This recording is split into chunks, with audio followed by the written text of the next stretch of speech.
Shalom, shalom, giving all praises to Yahweh, Ba'ashem, Yahweh, Shabbat, Shemekar, Kadash. Double honors to the apostles and the elders. Double honors to the apostles and the elders of GMS, the rule and teach word in the scripture, and salutation to the Akim that are doing this work in truth and faith and in all sincerity. Today's lesson is going to be about the war that's going on. Yeah, it's continuous. It's been going on for some time now, at least a week. Yahweh Shem Yahushua is making major moves, and this war is going to blow up. Okay, I'm going to let this play and then, Lord willing, come back with a few scriptures. Seeing flashes of bombs and missiles landing in Gaza, which is less than a kilometer away. A few minutes ago, there was some incoming rocket fire. That shows that Hamas is still in the business of firing rockets into Israel. They were shot down by Israeli air defense. As you said, there is this great danger now of law and order breaking down within Gaza. The UN is very worried about it. Israel says that what it is doing is it's going to destroy Hamas, both militarily and also as a governing force. But if it succeeds in doing that, then what do you have? You have anarchy. You have gangs taking over. You have organized crime. We know from what happened when the dictatorships in Libya and Iraq fell, what that is like. But that does not seem to be deterring the Israelis. The wrath of Israel is concentrated on Gaza City and elsewhere in the north. This is what was happening while the Strip was under a mobile and internet blackout. No means to call an ambulance, so they use whatever vehicle they can find, knowing the next missile or airstrike won't be far off.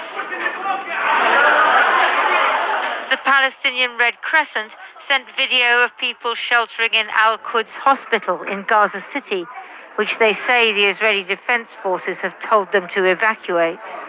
ذكر أن هذه المنطقة سوف تكون منطقة عسكرية وسيكون هناك اشتباكات والمكان خطر ويجب عليكم إخلاء المكان بسرعة. Later, they sent footage from the hospital just after a strike nearby.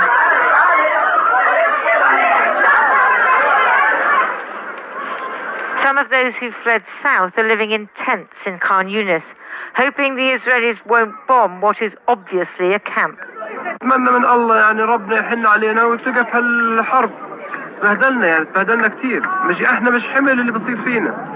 جد إحنا مش حمل، يعني اللي بصير أكثر من طاقتنا، أكبر من طاقتنا. إجبال بتتحملوش. إجبال بتتحملش اللي إحنا عايشينه. يعني أقول لك إحنا وصلنا لمرحلة نقول يا ريت ضلينا غاد وقعت الضر علينا وموتنا وارتحنا. طوابق داري.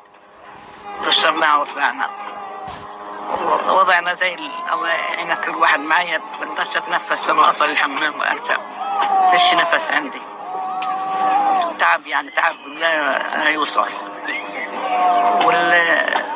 معينا الشتية تقرأ علينا هالكد الشتية هذه خفيفة الشل هذا بكرة الشتية كثير وين بنروح. Sanitary conditions are terrible. Food and water are in short supply and there's no fuel. Israel says it will allow more aid to cross into Gaza now, but it's created a humanitarian disaster by forcing so many people south into a cramped area with few resources. No wonder young men and children looted several UN warehouses. But such a breakdown in law and order is a warning of what could happen if Israel succeeds in destroying Hamas, the only authority in Gaza. Anarchy would be a further catastrophe. An Israeli soldier took a video showing his platoon raising the Israeli flag, as he put it, in the heart of Gaza. The IDF sent in more forces overnight, releasing footage of tanks and, for the first time, foot soldiers, reportedly inside an open area in northern Gaza. Last night, the Prime Minister said the war against Hamas would be long and difficult. They showed armored bulldozers operating on the Gaza side of the Erez crossing, where they say they found Hamas fighters trying to exit a tunnel. Hamas, for its part, released a video which appears to show a wire-guided missile strike on an Israeli armored vehicle, one in a column that had entered Gaza. a sign that this battle will not be cost-free for either side. Early this morning, an Israeli airstrike hit the Bilal bin Rabah Mosque in central Gaza. How much more before Israel decides that's enough? Lindsay Hilson reporting there. Well, we cannot get into Gaza ourselves. Boy, they really pouring this stuff on thick. You know, the Lord, Yahweh Shem Yahushai, is, he's causing everything to go forth as far as prophecy is concerned. And Yahweh Shem Yahushua does not lie. And so with that being said, he said he was going to cause World War III to happen. That's going to happen. You know, the MOTB, that's going to happen.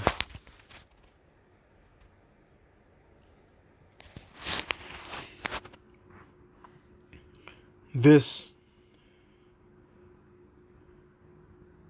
gauntlet and Jacob's trouble, you know, event after event is going to happen. All the nations getting involved for this world war is going to happen as well. But filmmaker Yusuf Hamash, who also works for the Norwegian Refugee Council, has been sending us moving reports about the situation there. I spoke to him earlier about the last 2 days since Israel stepped up its ground and air offensive on the besieged strip. Listen. So we found ourselves disconnected for more than 36 hours without any warning even before that, and we just been isolated from the rest of the world. And it's not that even. We were also isolated from ourselves, between ourselves here. We couldn't check for our families or relatives all across Gaza. So we didn't know what's going on in the next street because we didn't have also radio station or internet or even phone calls. We were just building assumptions that maybe they saw the ground invasion, the connection came back today, and we were relieved because we get back to life, we back to understand what's going on around us. Because that kind of darkness, I mean literal darkness because the lights have been turned off, and information darkness, that must be terrifying under the circumstances. Honestly, Matt, it was a terrifying situation because we literally didn't know anything, and we had to invent few mechanisms to move around in Gaza. We have to inform where we are going, what time we're going to come back. And even I was understanding that also regarding the ambulances and the rescue teams, they couldn't know where the targeting, where is the booking. People had to approach hospitals to grab ambulances and getting back to collect injuries. And we saw these images of you driving through Gaza, and the destruction was more like the kind of destruction you see after an earthquake. It was more than earthquake. Even me, I was completely surprised. I wasn't expecting that I would see that. We used to see Gaza block of concrete, and they turn it into rubble. Suddenly, they turn it into ash. And I've been living. This is Revelation chapter 8, verse 13.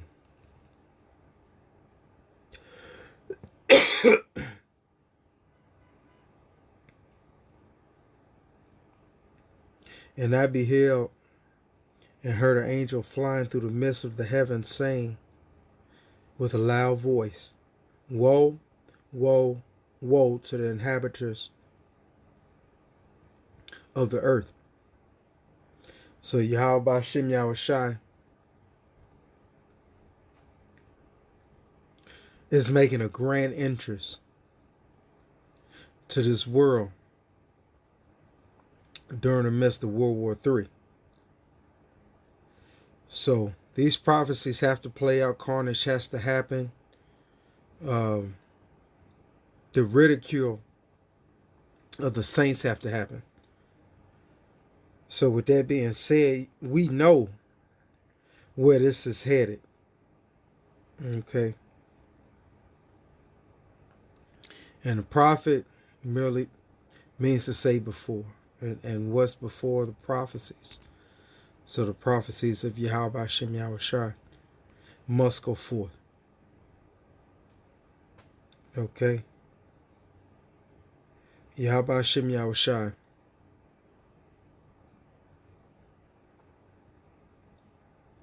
has it already planned out.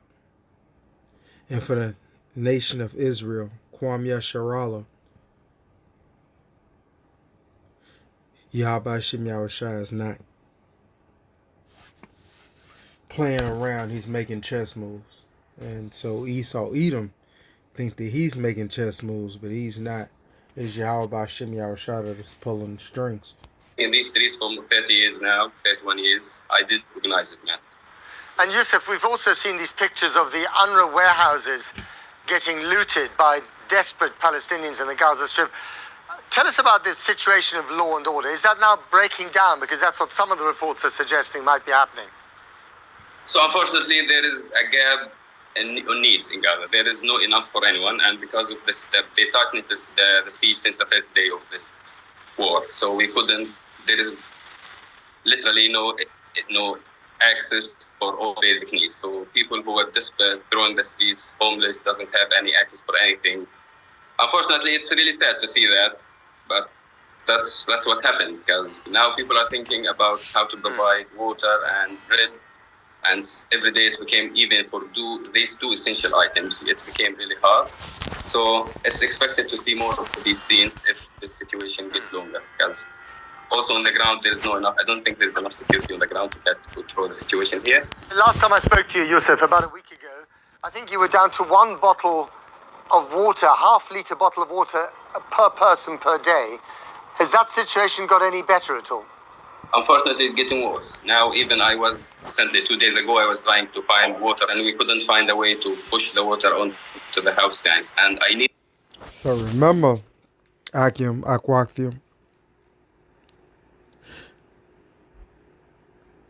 these agents, Esau Edom, namely Amalek, is going to send this fight our way to the prophets, to the men of the Lord, to Israel. This fight is coming. And so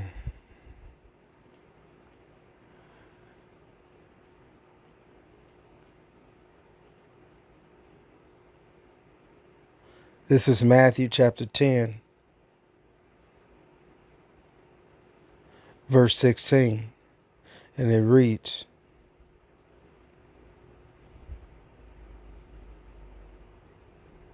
and this is red letter, so this is Yahweh Shah speaking.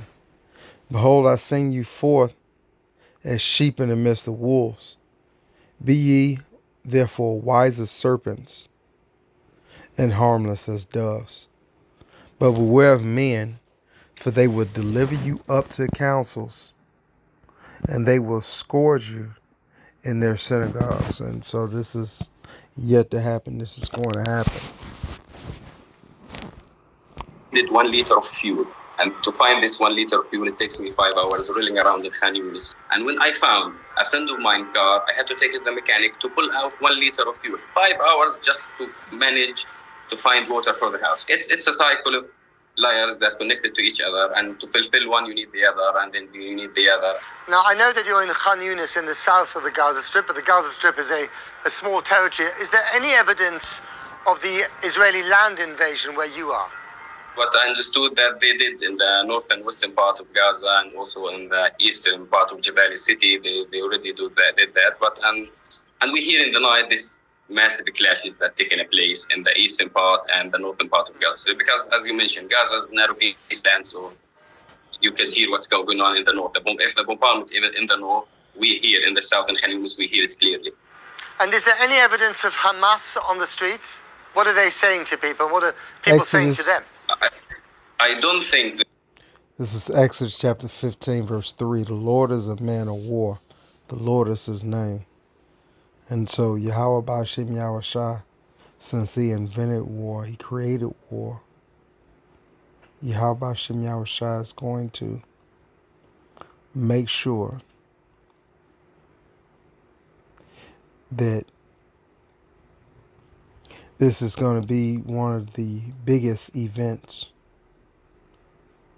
in the world and in history. Number one, you Negroes, Latinos, you Native Americans, you the living manifestation of Yahweh B'Shem Yahushua.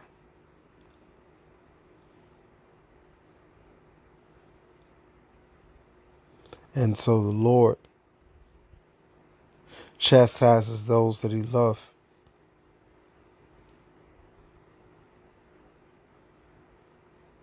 The wicked is going to get their punishment out of our own people. You Negroes, Latinos, you Native Americans. But the Lord, he's going to spare the remnant, which is the elect, the 144,000, or 1/3 of men, women, and children.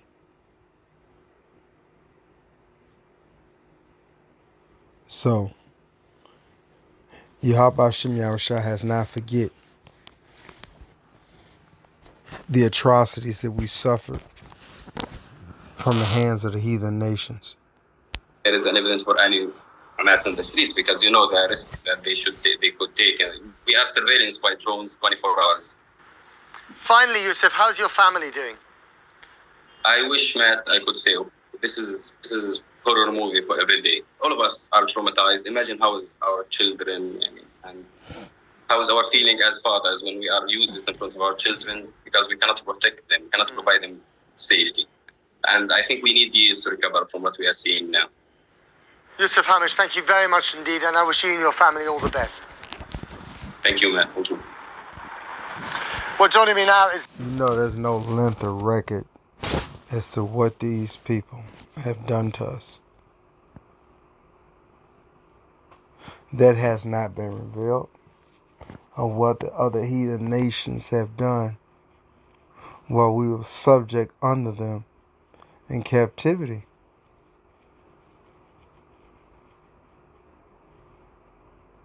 Ishmael's gonna pay. Ishmael's paying for that now. He's paying for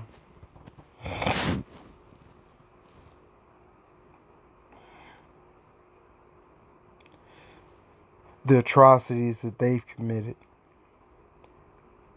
against the Most High's people, but soon to be in full force. This is just a taste of what's to come in the kingdom of heaven. Leo Cans, who's Médecins Sans Frontières head of mission here in Palestine. Thank you very much for coming to join us. You've got, I think, 28 tons of supplies waiting to go into the Gaza Strip. That's Is that correct. your first shipment? Yes, that's correct. It's currently in Egypt, but we have also stock in Israel. So we have stock everywhere and we are ready to come in. So that could make a real difference to people on the ground. Yeah, that starts to make a big difference. But I want to say that until now, the supply is really not enough. So we are really waiting for this opening of borders. And will you be able to make sure that when the supplies get in, they get to the right places and to the hospitals where they're needed most? Yes, of course. You know, we have a team of 228 people on the ground. So we can make sure that the supply coming to the hospital we are already working with. 200. Yeah, the Lord's going to punish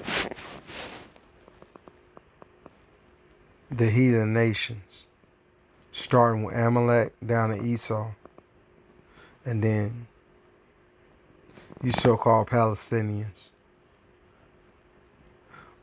which are of the seed of Isaac.